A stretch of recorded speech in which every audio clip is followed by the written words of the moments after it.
नमस्कार, मैं हूं सुमित सिंह और आप देख रहे हैं मिशन 24x7।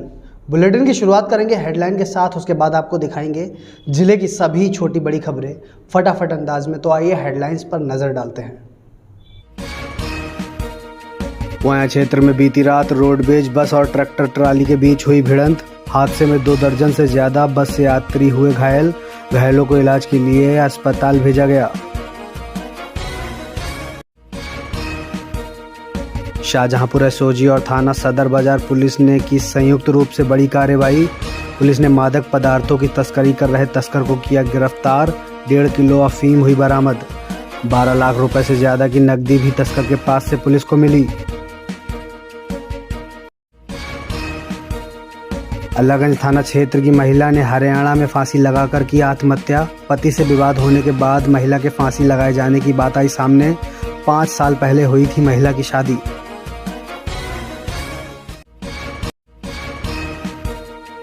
सड़कों पर आवारा घूम रहे गौवंश, राहगीरों को हो रही परेशानी। तस्वीरें पुआया थाना क्षेत्र की बताई जा रही। सड़कों पर घूम रहे गौवंशों की वजह से अक्सर होते हैं बड़े हादसे।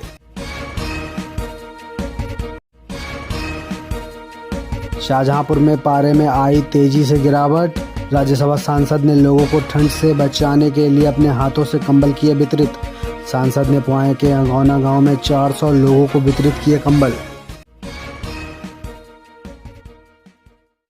तो ये तो थी अब तक की हेडलाइंस। अब नजर डालेंगे जिले की सभी छोटी बड़ी खबरों पर फटाफट अंदाज में।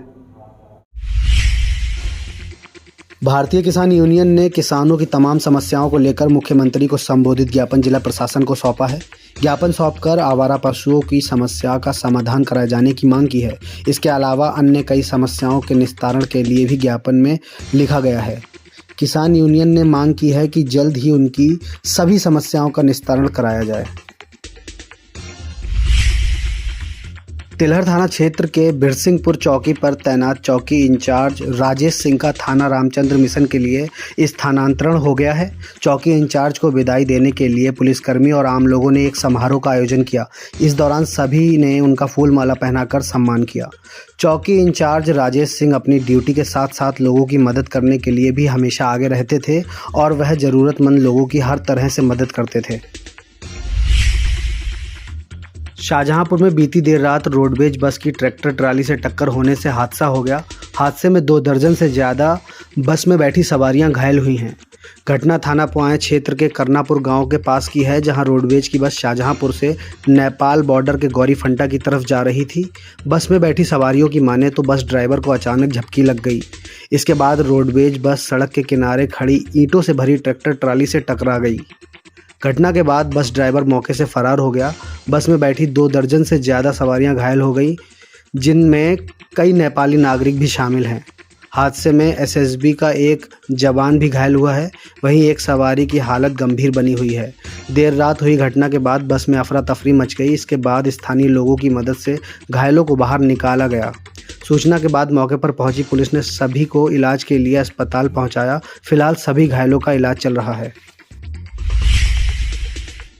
सिखों के 10वें गुरु श्री गुरु गोविंद सिंह जी के साहिबजादों के शहादत दिवस को मनाया गया।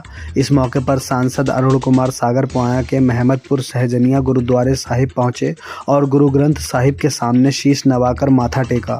सांसद ने कहा कि श्री गुरु गोविंद सिंह जी ने मानवता को बचाने के लिए अपने पूरे परिवार का बलिदान दिया, जिसको कभी नहीं भूला जा सकता। मिर्जापुर के रामचंद्र मेमोरियल डिग्री कॉलेज में छात्र छात्राओं को मोबाइल वितरित किए गए। मोबाइल वितरण कार्यक्रम में पूर्व जिला पंचायत अध्यक्ष अजय यादव बतौर मुख्य अतिथि शामिल हुए। इस दौरान उन्होंने छात्र छात्राओं को अपने हाथों से मोबाइल फ़ोन वितरित किए। अजय प्रताप सिंह यादव ने कहा कि सरकार की मंशा है कि डिजिटल ज़माने में हर छात्र छात्रा के हाथ में मोबाइल फ़ोन हो, जिससे वह शिक्षण कार्यों को और सुगम बना सकें।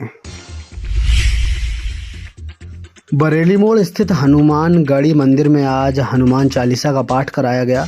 यह आयोजन राष्ट्रीय हिंदू युवा संगठन के द्वारा कराया गया था। इस दौरान हनुमान भक्तों ने खाटू श्याम मंदिर पहुंचकर दर्शन किए। लोगों को ठंड से बचाने के लिए राज्यसभा सांसद मिथिलेश कुमार कठेरिया ने आज कंबल वितरित किए।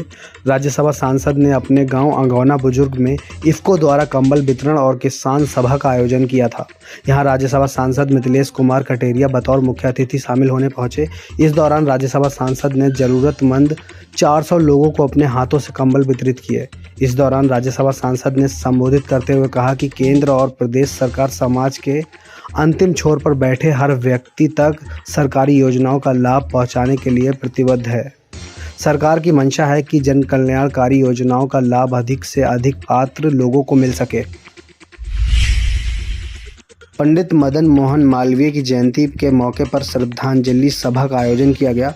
ब्राह्मण समाज द्वारा आज परशुराम धाम पर श्रद्धांजलि सभा का आयोजन किया गया था। यहां पुष्प अर्पित कर पंडित मदन मोहन मालवीय को याद किया गया। शाहजहांपुर एसओजी और थाना सदर बाजार पुलिस ने संयुक्त रूप से बड़ी कार्रवाई की है। पुलिस ने मादक पदार्थों की तस्करी करने वाले एक तस्कर को गिरफ्तार किया है। तस्कर के पास से 1.5 किलो अफीम बरामद हुई है, जिसकी अंतर्राष्ट्रीय बाजार में कीमत करीब 1.5 करोड़ रुपए आंकी जा रही है। इस दौरान पुलिस ने तस्कर के पास से 12 लाख रुपए से ज़्यादा की नकदी भी बरामद की है।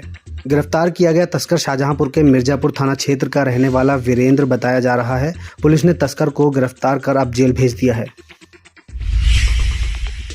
वित्त मंत्री सुरेश कुमार खन्ना ने आज लोदीपुल प्राथमिक स्वास्थ्य केंद्र और वेलनेस सेंटर का निरीक्षण किया। इस दौरान कैबिनेट मंत्री ने लाभार्थियों को आयुष्मान कार्ड और शगुन किट का वितरण अपने हाथों से किया। वित्त मंत्री ने स्वास्थ्य कर्मियों का आभार भी प्रकट किया। उन्होंने कहा कि स्वास्थ्य कर्मी अपनी जिंदगी की परवाह किए बगैर मानवता की रक्षा के लिए सदैव तत्पर रहते हैं, इसीलिए वह बधाई के पात्र हैं। थाना रामचंद्र मिशन पुलिस को बड़ी सफलता हाथ लगी है। पुलिस ने बिहार के मुजफ्फरपुर जिले के रहने वाले रवि रंजन को गिरफ्तार किया है। पुलिस ने रवि रंजन के पास से एक तमंचा और कुछ जिंदा कारतूस बरामद किए हैं। पुलिस ने रवि रंजन को हरदोई चौराहे के पास से गिरफ्तार किया, जिसे अब जेल भेजा जा रहा है। उत्तर प्रदेशीय प्राथमिक शिक्षक संघ के जिला अध्यक्ष ऋषिकांत पांडे के नेतृत्व में आज एक प्रतिनिधि मंडल ने जिला बेसिक शिक्षा अधिकारी रणवीर सिंह से मुलाकात की। इस दौरान एक ज्ञापन सौंपते हुए पदोन्नति सूची में सम्मिलित शिक्षकों की काउंसलिंग कराने और घने कोहरे की वजह से विद्यालयों का समय परिवर्तित किए जाने की मांग की। इसके अलावा डीए डिफरेंस एरियर भुगतान अविलंब कराए जाने को लेकर भी बातचीत की। आज थाना परौर पुलिस ने मिशन शक्ति दीदी अभियान के तहत महिलाओं और बालिकाओं के साथ बैठक कर उनको लैंगिक समानता, हिंसा की रोकथाम, गुड टच, बैड टच और पीड़ित को प्रतिष्ठा दिलाने सहित कई अधिनियमों के बारे में जानकारी दी। इस दौरान सरकार द्वारा चलाई जा रही कल्याणकारी योजनाओं, विधवा पेंशन योजना, वृद्धा पेंशन योजना, सुकन्या समृद्धि योजना, प्रधानमंत्री आवास योजना, उज्ज्वल योजना, मुख्यमंत्री सामूहिक विवाह योजना और राष्ट्रीय पारिवारिक लाभ योजना के बारे में जानकारी दी। साथ ही महिला हेल्पलाइन नंबरों के बारे में भी जानकारी दी। आज जिला खनिज न्यास समिति की समीक्षा बैठक संपन्न हुई। बैठक की अध्यक्षता जिलाधिकारी उमेश प्रताप सिंह ने की। इस दौरान खनिज न्यास निधि के द्वारा प्राथमिक विद्यालयों और कस्तूरबा गांधी विद्यालयों में पेयजल, साफ सफाई और दिव्यांगों से संबंधित मूलभूत सुविधाओं को लेकर रूपरेखा पर चर्चा की गई। जिलाधिकारी के निर्देशों पर जिला बेसिक शिक्षा अधिकारी द्वारा सर्वे कराकर 87 विद्यालयों का चयन किया गया है। आपको बता दें कि इन विद्यालयों में खनिज न्यास निधि से 1 करोड़ 63 लाख रुपए का व्यय किया जा रहा है। लगातार पारे में आ रही गिरावट के बाद जलालाबाद तहसील के अधिवक्ताओं ने एसडीएम से मुलाकात कर अलाव जलाए जाने की मांग की है। इस दौरान उप जिलाधिकारी डॉक्टर रविंद्र कुमार ने आश्वासन दिया है कि जल्द ही अलाव की व्यवस्था कर दी जाएगी। इस दौरान अधिवक्ताओं ने ये भी कहा कि लेखपाल और कानूनगो ग्रामीणों के प्रार्थना पत्र पर रिपोर्ट लगाए बगैर ही फाइल निरस्त कर रहे हैं, जो कि उचित नहीं है। लेखपाल और कानूनगो की लापरवाही से ग्रामीण बेवजह परेशान हो रहे हैं। इस दौरान उन्होंने सभी लेखपाल और राजस्व निरीक्षकों को समय पर जांच कर रिपोर्ट लगाए जाने की मांग की है। सड़कों पर घूम रहे आवारा गौवंश लोगों के लिए परेशानी का सबब बन रहे हैं। तस्वीरें पोया थाना क्षेत्र के गंगसरा और वितौनी गांव के पास की हैं। यहां सड़कों पर घूम रहे आवारा गौवंश एक दूसरे से लड़ रहे हैं। ऐसे में कोई भी राहगीर हादसे का शिकार हो सकता है। खुदागंज क्षेत्र के गांव परमानंदपुर में मार्गशीर्ष पूर्णिमा पर यज्ञ का आयोजन हुआ। वैदिक आश्रम हसनापुर से आए आचार्य रामवीर देव आर्य ने यज्ञ के महत्व को समझाते हुए कहा कि हमें अपना जीवन यज्ञमय बनाना चाहिए। उन्होंने कहा कि यज्ञ संसार का सर्वश्रेष्ठ कार्य है। पुआया में मोटरसाइकिल सवार ने साइकिल सवार को टक्कर मार दी। टक्कर लगने से साइकिल सवार घायल हुआ है। आपको बता दें कि पड़ोसी जनपद पीलीभीत के बिलसंडा थाना क्षेत्र के रहने वाले लालता प्रसाद साइकिल से सवार होकर पुआए के जटियापुर रिश्तेदारी में जा रहे थे। इसी दौरान तेज रफ्तार मोटरसाइकिल ने लालता प्रसाद को टक्कर मार दी। टक्कर लगने से लालता प्रसाद गंभीर रूप से घायल हो गए। गंभीर हालत में उन्हें मेडिकल कॉलेज शाहजहांपुर रेफर कर दिया गया है। जलालाबाद के पैलानी गांव में विकसित भारत संकल्प यात्रा समारोह का आयोजन किया गया। यहां जलालाबाद विधायक हरिप्रकाश वर्मा कार्यक्रम में शामिल होने पहुंचे। इस दौरान उन्होंने कहा कि प्रधानमंत्री के नए भारत के विजन को पूरा करने के लिए हम सबको एक होना चाहिए। इस दौरान विधायक ने समारोह में मौजूद सभी लोगों को प्रधानमंत्री के विजन को पूरा करने के लिए शपथ भी दिलाई। खुदागंज क्षेत्र के गांव कंचनपुर में आज तहसील आर्य सभा की मासिक बैठक का आयोजन हुआ। यहां यज्ञ के साथ आयोजन की शुरुआत की गई। इस यज्ञ में वैदिक विद्वानों ने वैदिक संस्कृति के आदर्शों पर चलने का आह्वान किया। तहसील आर्य सभा का वार्षिक निर्वाचन आर्यजनों की सर्वसम्मति से हुआ, जिसमें सभा के नए पदाधिकारी चुने गए। सिखों के 10वें गुरु श्री गुरु गोविंद सिंह के साहिबजादे की शहादत दिवस के मौके पर आज बंडा और खुटार गुरुद्वारे में कार्यक्रम का आयोजन किया गया। यहां राज्यसभा सांसद मिथिलेश कुमार कटेरिया भी कार्यक्रम में शामिल होने पहुंचे। इस दौरान राज्यसभा सांसद ने गुरु ग्रंथ साहिब के आगे शीश नवाकर आशीर्वाद लिया। सांसद मिथिलेश कुमार कटेरिया ने कहा कि आज़ादी के अमृत काल में वीर बाल दिवस के रूप में एक नया अध्याय शुरू हुआ है। श्री गुरु गोविंद सिंह और उनके बेटों की वीरता हर भारतीय को ताकत देती है। अल्लाहगंज थाना क्षेत्र के मोहल्ला बगिया के रहने वाले पंकज की पत्नी ने हरियाणा में फांसी लगाकर आत्महत्या कर ली। महिला की मौत के बाद उसके शव को शाहजहांपुर लाया गया। यहां उसका पोस्टमार्टम कराया जा रहा है।